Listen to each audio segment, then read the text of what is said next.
Baik, pada video kali ini kita akan menambahkan fitur delete pada bagian data supplier.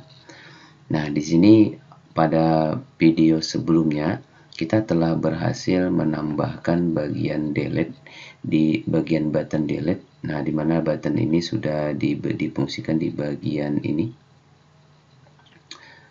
Di sini bisa kita lihat untuk edit.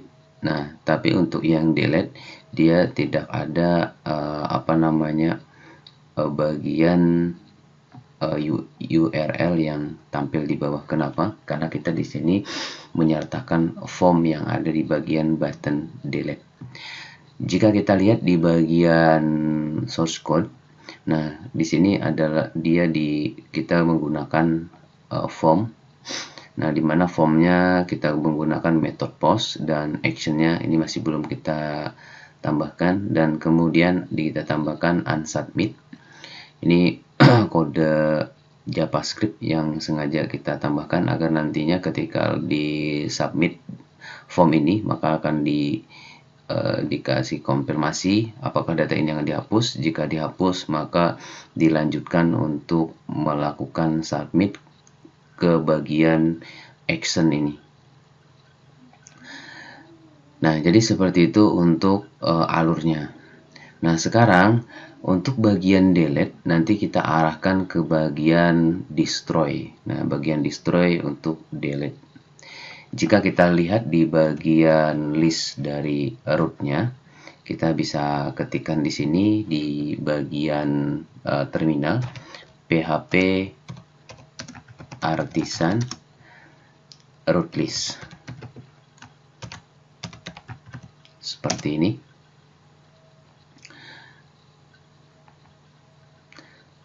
Oke, kita tunggu beberapa saat. Nah, root list yang sudah disediakan oleh Laravel, yaitu kita karena berhubungan dengan supplier, kita lihat di bagian supplier, yaitu di bagian delete. Nah, ini untuk yang method di delete, dia supplier kemudian /id. Nah, dimana di sini nanti untuk root name-nya dia menggunakan destroy dan diarahkan ke bagian supplier controller @destroy. Nah, jadi di sini kita akan menggunakan bagian destroy. Oke, kita masuk di sini dan ini kita copy saja di bagian edit. Nah, tinggal nanti kita tambahkan untuk bagian destroy seperti itu. Ini kita ganti yaitu menjadi destroy. Nah, seperti ini. Coba kita cek destroy. Oke. Nah, sekarang selanjutnya kita masuk, ini kita save dulu. Kita masuk ke bagian controller. Nah, di bagian supplier controller kita cek di bagian destroy. Nah, di sini kita tambahkan. Oke, hal pertama yang harus kita lakukan adalah kita menangkap dari data berdasarkan ID pada supplier. Kita boleh mengambil di bagian update di sini. Kita ambil seperti ini untuk bagian dari datanya. Jadi nanti untuk data supplier berdasarkan ID tadi kita tampung di bagian supplier. Kemudian data tersebut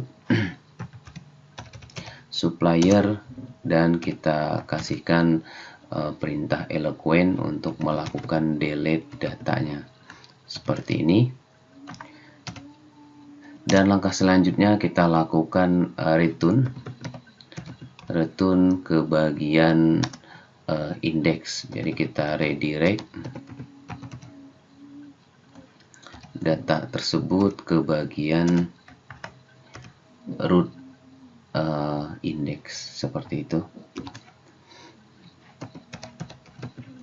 Root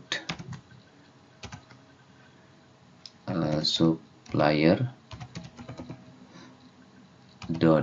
.index. Karena nanti kita maunya di index ada pesan notifikasi alert yang dia memberitahukan bahwa datanya berhasil disimpan seperti itu. Kita kasihkan status, kemudian isi value dari statusnya kita tambahkan misalnya data supplier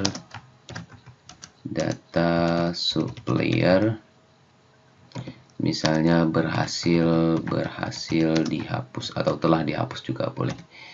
Ini opsional saja dihapus. Nah, seperti ini tinggal kita lakukan titik koma. Oke, saya ulangi kembali. Jadi di bagian form yang ada di bagian delete di sini kita menyertakan menggunakan bagian form seperti itu. Jadi di sini kita kasihkan form, di mana dari form tersebut kita menggunakan method post. Kemudian untuk actionnya kita arahkan ke bagian supplier destroy, dan bisa kita cek di sini supplier destroy. Kemudian dia menggunakan method delete. Kemudian ID, dan ini kode script, dan juga kita tambahkan method fieldnya untuk bagian dari metodenya. Jadi harus dikasihkan ini. Dan untuk add CSRF ini adalah kode standard form yang ada di Laravel, jadi kita wajibkan seperti itu. Dan ini untuk bagian submitnya, untuk button submit yang ada pada bagian index tersebut. Jadi ketika button itu dilakukan atau diklik, maka nanti dia akan mengarah ke bagian destroy di bagian controller. Nah, di bagian control di sini kita menangkap datanya yang tadi dikirim berdasarkan ID di sini.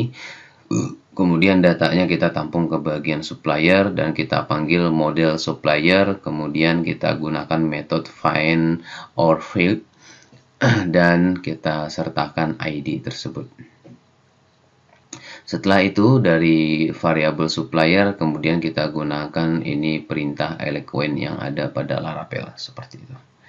Setelah selesai dilakukan delete, kemudian kita arahkan return redirect ke bagian root supplier.index dan kita sertakan, ini kurang, kita sertakan status, yang mana isi value dari statusnya adalah data supplier berhasil dihapus seperti itu.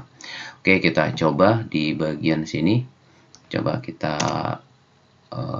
seperti ini, PT maju mundur misalnya, kita klik. Apakah Anda yakin akan menghapus data ini? Misalnya kita cancel, dia nggak jadi. Kemudian kita coba untuk lakukan OK. Nah, maka data berhasil dihapus, data supplier berhasil dihapus. Ini adalah value yang sudah kita sertakan di bagian controller tersebut. Oke, kira-kira seperti itu untuk fitur dari delete. Dan selanjutnya kita untuk berikutnya menambahkan bagian dari kategori. Oke, kira-kira seperti itu untuk bagian delete. Bagi yang belum subscribe, silahkan di-subscribe agar video-video berikutnya tidak ketinggalan dan kalian mendapatkan notifikasi di bagian email di channel tersebut. Baik, sampai di sini, selamat mencoba.